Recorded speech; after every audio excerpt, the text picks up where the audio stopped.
মায়ের পেটে নিয়ে আসলে মালিক বলে 1 সেকেন্ডে বানাইতে পারতাম না, আমরা বলি হ্যাঁ পারতে। 1 মিনিটে পারতাম না, আমরা বললাম হ্যাঁ পারতে। 1 ঘন্টায় পারতাম না, আমরা বলি হ্যাঁ পারতে। 1 দিনে পারতাম না, আমরা বলি হ্যাঁ পারতে। মালিক বলে জীবনে জিজ্ঞেস করিস নাই 10 মাস 10 দিন সময় নিলাম কেন? আমরা বললাম মালিক বুঝতে তো পারি নাই। আল্লাহ বলে জিজ্ঞেস কর। আমরা বললাম মালিক 10 মাস সময় নিলা কেন? আল্লাহ বলে 2টা কারণ।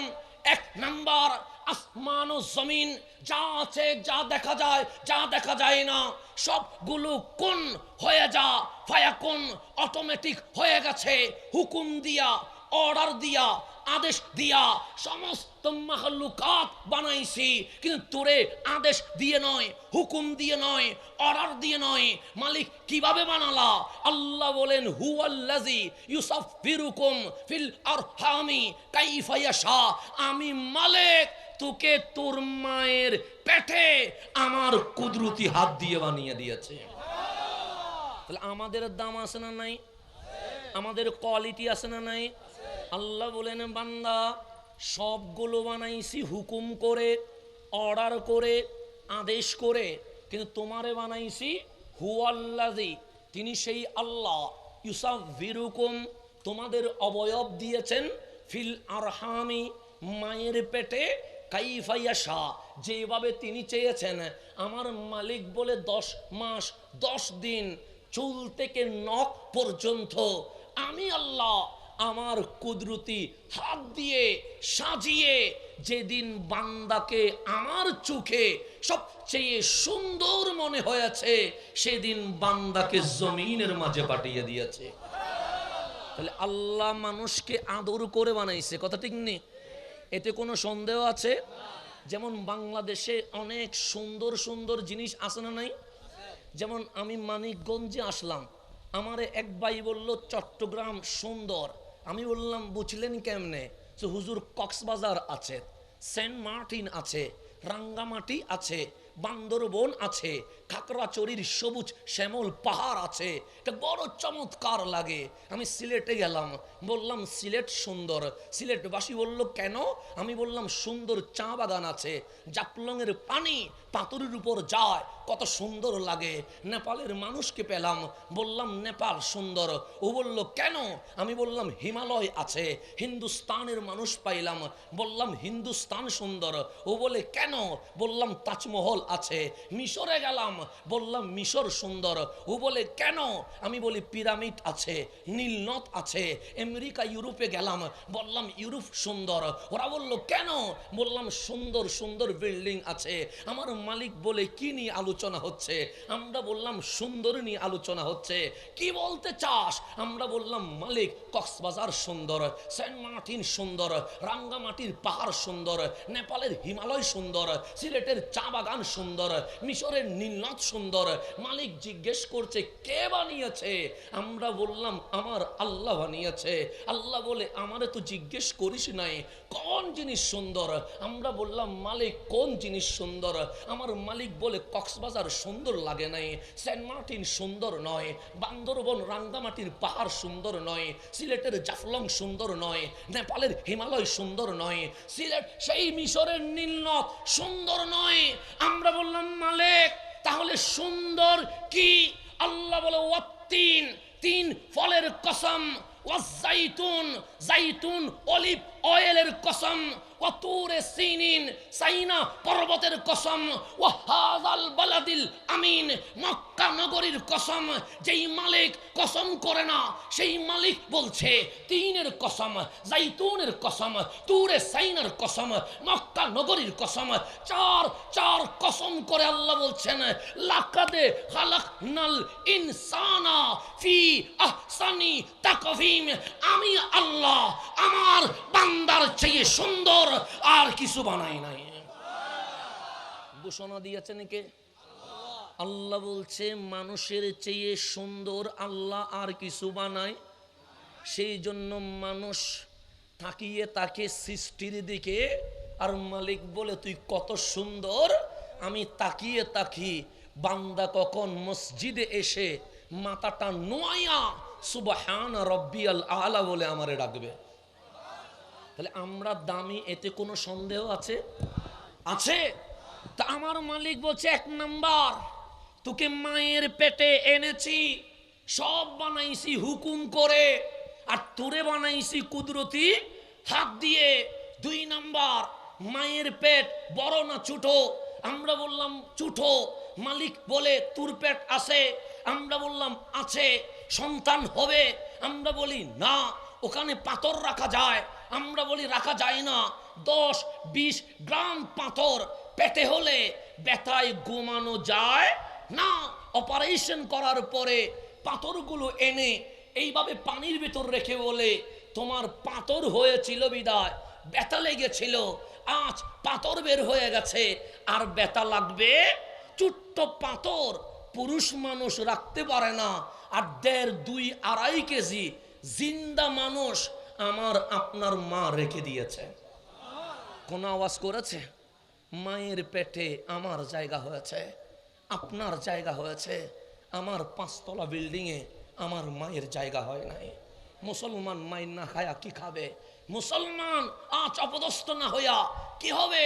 তা আল্লাহ মারে কষ্ট দিলা কেন? আল্লাহ বলে মায়ের পেটে ছিলি, জিন্দা না মরা? আমরা বললাম জিন্দা। কে রেখেছে? আমরা বললাম ধরার দরকার নেই, অসুবিধা নেই ভাই, লাগবে না, লাগবে না। এখন সামনের দিকে যায়। আপনারা আমার কথা বুঝতেছেন? জামিলা হচ্ছে কোনো? আমার পয়েন্ট না বুঝলে লাস্টে বুঝবেন না। আমার প্রত্যেকটা দ্বারা মাহফিল কমিটি যে বিষয় দিয়েছে, ওই বিষয় বোঝার জন্য আগে ভূমিকা লাগবে। আল্লাহ কোরআন দেওয়ার আগে সূরা ফাতিহা দিছে কেন? কোরআনের ভূমিকা, আল্লাহ কি বলতে চায়, তো আমার ভূমিকা বোঝার দরকার আছে না নাই? আচ্ছা, ভূমিকা না বুঝলে আলোচনা কঠিন হয়ে যাবে। বলবেন এগুলো আবার কোত্থেকে, কোন সমুদ্র থেকে নিয়ে আসছে, এটা বলবেন কেন? কারণ আমরা মুসলমান অনেক সময় অনেক হাদিস জাতিকে শোনাই না। অনেক হাদিস আমরা গোপন করে যাই, মানুষকে আমরা সত্য কথা বলি না। সেই জন্যই আজ মুসলমানের ভেতরে 100 গ্রুপ হয়ে গেছে। আজ মুসলিম মারামারি করে, আজ মুসলমানদের কাফের বলে, আজ মুসলমানের মসজিদ ভাঙে। সেই জন্যই কেন আজ বাংলার ইসলাম তো 2 ছিল না। শাহজালাল, শাহপরান 360 বারে আউলিয়া যখন এই জমিনে আসছিল, তখন মুসলমান একটাই ছিল, এত গ্রুপ ছিল না। ছিল, এই গ্রুপ করছে কারা? এগুলো আপনাদেরকে জানতে হবে। মুসলমানদের ভিতরে হিংসা আনলো কারা? তা আপনাদেরকে জানতে হবে। আমাদের ভেতরে আজ মারামারি বাজাইলো কারা? এটা আপনাদেরকে জানতে হবে।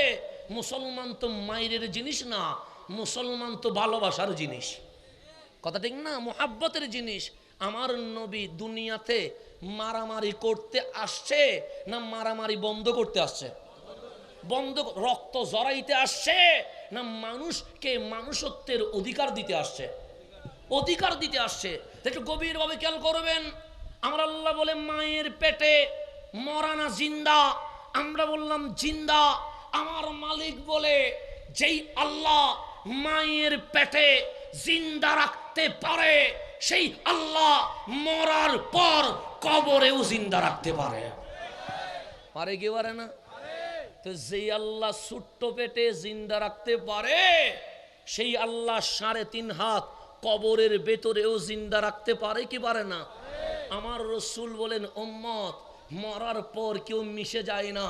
কারো কারো কবর এটা যদি উম্মতের মতো উম্মত হয়, রহমানের বান্দার মতো যদি বান্দা হয়, তিরমিজি শরীফের হাদিস, রাউদাতুম মিন রিয়াদিল জান্নাহ, উপরে কবর দেখলেও ভেতরে জান্নাতুল ফেরদাউসের বাগান হয়ে গেছে। আর যদি গুনাহগার হয়, নাফরমান হয়, বেঈমান হয়, আমার রসুল বললেন আগুনের জাহান্নামের হুফরা কুফ হয়ে যায়। কারো কবরে নিয়ামত চলছে, কারো কবরে কিয়ামত চলছে। কথা ঠিক কি না? এই কবরে একদিন শেষ হয়ে যাবে। মালিক বলে ইজা জুলজিলাতিল আরদু জিলজালাহা, জমিন কেঁপে উঠবে, জমিন ছিন্ন বিচ্ছিন্ন হয়ে যাবে। ফাআখরাজাতিল আরদু আসকালাহা, এই জমিন মুর্দাকে তুলে রহমানের সামনে দাঁড় করায়া দিবে। আমার রসুল বলেন কাল হাসরের ময়দানে মানব জাতি বাবা আদম থেকে কিয়ামত তক সকল নবী রাসূলের উম্মত 120 লাইনে দাঁড়িয়ে যাবে। কয় লাইনে? 120 লাইন। শুরু কোথায় শেষ কোথায় আমি বলতে পারবো না। এক লাইনে কয় কোটি এটাও আমি বলতে পারবো না, কিন্তু রসুল বলছে এখানে মিয়া ওয়া ইশরুন 120 লাইন হয়ে যাবে। আমার রসুল বলেন 80 লাইন থাকবে আমি নবীর উম্মত। কয় লাইন থাকবে? আর 40 লাইন থাকবে বাবা আদম থেকে ঈসা আলাইহিমুস সালাম 1 লাখ মতান্তরে 2,24,000 নবী রাসূলের লাইন থাকবে 40টা, আর আমার নবীর 1 লাখ উম্মত থাকবে 80 লাইন। কয় লাইন? আল্লাহ বলেন হাবিব আপনি কাঁদেন কার জন্য? হাবিবের চোখ দিয়ে পানি বের হয়ে গেছে। আপনার নবীর জীবনী পড়েন, আপনার নবীর সিরাত পড়েন, আপনার নবীর হিস্ট্রি পড়েন। আপনার নবী কিল্লাতুদ দেহেক, হাসতেন কম, কাসরাতুল বুকা, কাঁদতেন বেশি। রাত হলে আজ মাহফিল বলে মাহফিল এসেছেন, কিন্তু এটা যদি মাহফিল না হয় আমরা খেয়ে ঘুমাতে চলে যাব। আমরা ঘুমাই, আমরা ফেসবুক দেখি, আমরা ইউটিউব দেখি, আমরা অশ্লীল ভিডিও দেখি, আমরা সিনেমা দেখি, আমরা নাটক দেখি, কিন্তু আম্মা জান আয়েশা সিদ্দিকা তাহেরা রাদিয়াল্লাহু তাআলা আনহা বলছেন কামলিওয়ালা নবী এশারের নামাজ পড়ে ঘরে চলে আসতেন, হালকা খেয়ে ঘুমিয়ে পড়তেন। অর্ধরাত 12টা শেষ হতে দেরি আমার নবীরে আর বিছানায় রাখা যাইতো না, তাহাজ্জুদের জন্য দাঁড়িয়ে যেতেন। আপনার নবী তাহাজ্জুদের জন্য দাঁড়িয়ে যেতেন। আম্মা জান আয়েশা সিদ্দিকা তাহেরা বলছে কখনো 8 রাকাত, কখনো 12 রাকাত তাহাজ্জুদ পড়েছে। জীবনে তাহাজ্জুদের নামাজ কখনো বাদ যায় না। ওই যে 12টার পর দাঁড়িয়েছে, রাত 3টা 3:30 পর্যন্ত আপনার নবী দাঁড়িয়েছে। আম্মা জান আয়েশা সিদ্দিকা তাহেরা বলছে দাঁড়িয়েছে তো দাঁড়িয়েছে, পা ফুলে লাল হয়ে গেছে, মনে হচ্ছে রুকুতে যাবে না, রুকুতে গেছে তো গেছে, মনে হচ্ছে আর দাঁড়াবে না, দাঁড়িয়েছে তো দাঁড়িয়েছে, মনে হয় আর সিজদায় যাবে না, সিজদায় গেছে তো গেছে, মনে হয় আর উঠবে না, হাত ফুলে গেছে, পা ফুলে গেছে, সে সিজদায় দেখছি বাচ্চার মতো কাঁদছে। কান লাগায়া শুনি ওই নবী বলছে রব্বি হাবলি উম্মতি, ও আমার মালিক আমার উম্মতের জামিনদার, আমারে বানায়া দাও আমি যেন সুপারিশ করে জান্নাতে নিয়ে যেতে পারি। ওই নবীর মতো দয়াবান আর কেউ হবে? ওই রসুলের মতো প্রিয় আর কেউ হবে? আম্মা জান আয়েশা উনি দামি। আমার ভাই একটা অনুরোধ করেছেন, আম্মা জান আয়েশা উনি দামি, নামি না অদামি? আমি যার শানে কোরআনে আয়াত নাজিল হয়েছে, আমার শানে আল্লাহ স্পেশাল কোরআনের কোনো আয়াত নাজিল করে নাই। আপনার নামে আল্লাহ স্পেশাল কোরআনে কোনো নাজিল আয়াত নাজিল করে নাই, কিন্তু আম্মা জান আয়েশা সিদ্দিকা তাহেরা রাদিয়াল্লাহু তাআলা আনহার শানে আমার মালিক 1 নয় 2 নয় এইভাবে করে 10টা আয়াত আম্মা জান আয়েশার শানে নাজিল করে দিয়েছেন। দামি না অদামি? উনি বয়সে ছোট ছিলেন, আমার রসুল সব বিয়ে করছেন বয়সে বড়, কিন্তু একটা বিয়ে করছেন বয়সে ছোট। অনেকেই বলবে দয়াল নবী ছোট মেয়ে বিয়ে করেছে। আরে এক বাংলাদেশ আর আরব আকাশ পাতাল ব্যবধান। যেমন আমরা মিশরে ছিলাম তখন দেখেছি 8 বছরের মেয়ে 7 বছরের মেয়ে দেখতে আমাদের বাংলাদেশের 23-24 বছরের মেয়ের মতো। কথা ঠিক না? আজকে থেকে 10 বছর আগে, 10 বছর না ধরেন 30 বছর আগে আপনার দাদির বিয়ে কত বছর হয়েছে? 6 বছর হয়েছে, 7 বছরে। এখন বাল্য বিবাহ আইন, তখন কি বাল্য বিবাহ আইন ছিল? না। তো আরব দেশের 9 বছর, তা বাংলাদেশের বডি দেখলে 25 বছর মনে হবে। তো বাংলাদেশের 9 ভাবিয়েন না, তা আরবের 9, তা চট্টগ্রামের 9 নয়, তা মানিকগঞ্জের 9 নয়, তা ঢাকার 9 নয়। আম্মা জান আয়েশা এমনিতেই শরীরগতভাবে বড় ছিলেন। শরীরগতভাবে কি ছিলেন? শুধু শরীরগত বড় নয়, আমার আল্লাহ বলেন, হাবিব ইসলাম আপনার হাতে কমপ্লিট করব। ছেলেও মানুষ, নারীও মানুষ। ছেলের মাসআলা আপনা থেকে জিজ্ঞেস করবে, কিন্তু নারীর মাসআলা অনেকেই লজ্জায় আপনাকে জিজ্ঞেস করবে না। আমি আপনার মাধ্যমে আয়েশা সিদ্দিকাকে এমন এলম দান করব, ইসলামের 50% জ্ঞান আম্মা জান আয়েশার মাধ্যমে প্রচার হয়ে যাবে। সেই জন্য আল্লাহ বাছাই করছেন, উনি জ্ঞানী, উনি আলেমা, উনি ফকিহা। ওনার মতো আলেমা এই জমিনে আর খুঁজে পাওয়া যাবে। সবচেয়ে হাদিস বেশি বর্ণনা করেছেন পুরুষের মধ্যে সৈয়দুনা হযরতে আবু হুরায়রা রাদিয়াল্লাহু তাআলা আনহু। এরপরে আর পুরুষ নাই। সবচেয়ে হাদিস যিনি বর্ণনা করেছেন উনি আম্মা জান আয়েশা সিদ্দিকা তাহেরা। ওনাকে বাদ দিলে ইসলাম অপরিপূর্ণ, ওনাকে নিলে আমার মাওলা বলে ইসলাম পরিপূর্ণ হয়ে গেছে। তো দামি না অদামি, বেশি না কম? আমার রসুল বললেন, আমি মক্কায় আমার ঘরে ঘুমিয়ে পড়লাম, হঠাৎ ঘুমের মধ্যে দেখছি ফাজ্জা জিবরিল সৈয়দুনা রঈসুল মালাইকা হযরতে জিবরিল আমিন রুহুল আমিন তশরিফ আনছে। ওনার হাতে বিশাল ডেক, আমাদের এখানে ডেক আছে না নেই? আছে, বিশাল ডেক। আর ডেকের উপরে কাপড় দিয়ে মোড়ানো হয়ে গেছে, বেঁধে রাখা হয়েছে। সৈয়দুনা জিবরিল ডাক দিয়ে বললেন, ইয়া রাসূলুল্লাহ, আপনার জন্য হাদিয়া, এই ডেকটা নেন।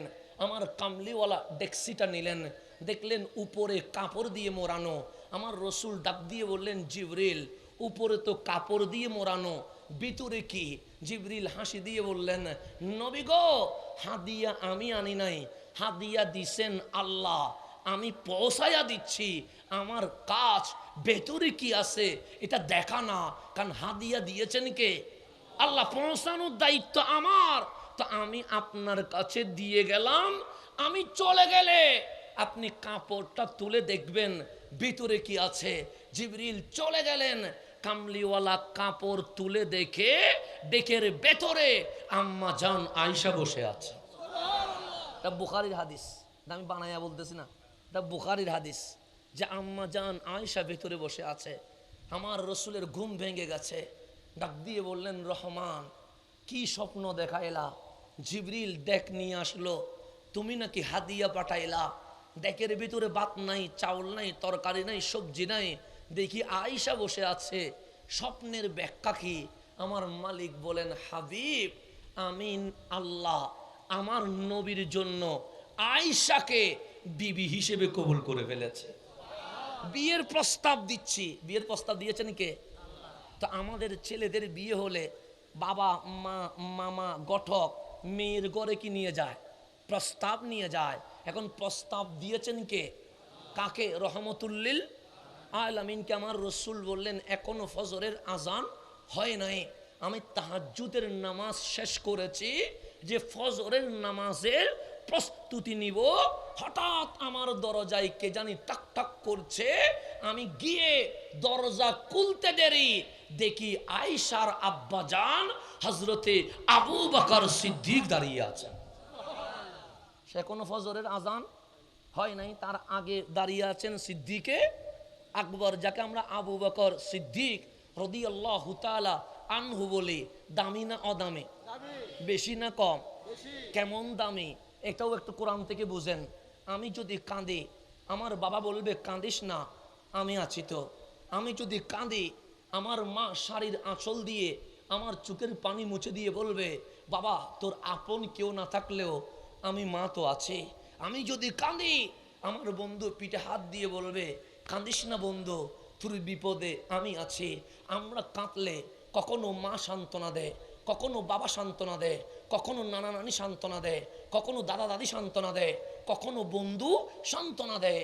গারে সুর যখন আমার রসুল হিজরত করছে, ওই গারে সুরের মধ্যে সৈয়দুনা সিদ্দিক আকবর আমার নবীকে নিয়ে বসে আছে।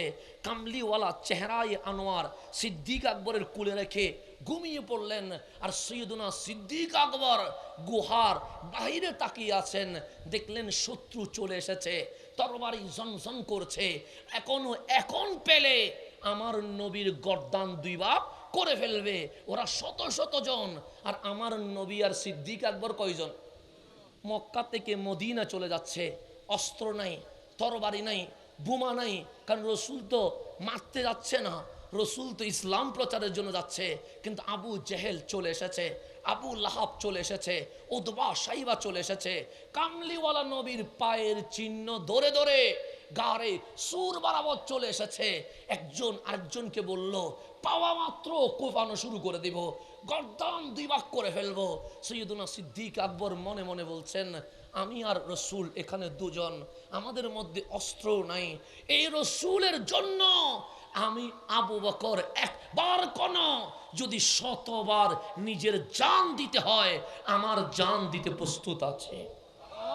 কিন্তু আমি যদি শহীদ হয়ে যায়, আমার রসুল তো একলা হয়ে যাবে। কামলিওয়ালার গায়ে যদি ছুরি চালানো হয়, তরবারি চালানো হয়, আমার নবীর বড় কষ্ট হবে। আমি আবু বকর তো সইতে পারবো না। আমার নবীর মোহাব্বতে বেদনায় চোখের পানি চলে এসেছে, কান্না করছেন, চোখের পানি বেয়ে বেয়ে দাড়ি মুবারক হয়ে। আমি কাঁদলে জমিনে পড়বে, আমি কাঁদলে স্টেজে পড়বে, আমি কাঁদলে টাইসে পড়বে। সিদ্দিক আকবর কাঁদছে, চোখের পানিও বুঝে গেছে কার জন্য কাঁদছে। দাড়ি মোবারক হয়ে চোখের পানির ফোঁটা জমিনে পড়ে নাই, আমার নবীর চেহারা মোবারক পড়ে গেছে। যেন চোখের পানি নবী চিনে। আমার রসুল চোখ খুলে দেখে আবু বকর সিদ্দিক কাঁদছে। আমার নবী শোয়া থেকে বসে গেলেন, ডাক দিয়ে বললেন, আবু বকর কাঁদছো কেন? লা তাখাফ, ভয় পাইও না। সিদ্দিক ডাক দিয়ে বললেন, আমি ভয় পেয়েছি। সে ভয় না পাইলে কাঁদো কেন? সে নবীরে ভয় তো সেটা কয়, যদি কেউ আমারে মারতে আসবে, আমি তো নিজের জীবনের পারোয়া করি না। যেদিন কালিমা পড়েছি সেই দিন থেকে আমি নবীর কদমে জান দিতে প্রস্তুত আছি। তা আবু বকর কাঁদছো কেন? বলছে, আমি নবীর মহব্বতে কাঁদছি, আমি টেনশনে কাঁদছি, আমি রসুলের চিন্তায় কাঁদছি। আমার রসুল বললেন, কাঁদছো কেন? আমি আর আপনি দুজন, নাহানু ইসনান, আমরা শুধু দুজন। উনজুর ইলাল খারেজ, নবীরে বাইরের দিকে তাকান। আবু জাহেলের বাহিনী চলে এসেছে, আবু লাহাবের বাহিনী চলে এসেছে, উতবা সাইবার তরবারি ঝনঝন করছে। আমরা দুজন, ওরা 1000 জন। যদি দেখে ফেলে আমাদেরকে কোপাবে, আমি 1000 বার জান দিতে প্রস্তুত। আপনি নবীর যদি কিছু হয়ে যায় আমি মানতে পারবো না। আমার জন্য কাঁদছি না, আমার নবীর জন্য কাঁদছি। তো কান্নাটা সত্য ছিল, তো মোহাব্বতে কাঁদছে। আল্লাহ ডাক দিলেন, হাবিব, মানুষ কাঁদলে মা সান্ত্বনা দেয়, মানুষ কাঁদলে বাবা সান্ত্বনা দেয়, মানুষ কাঁদলে বন্ধু সান্ত্বনা দেয়।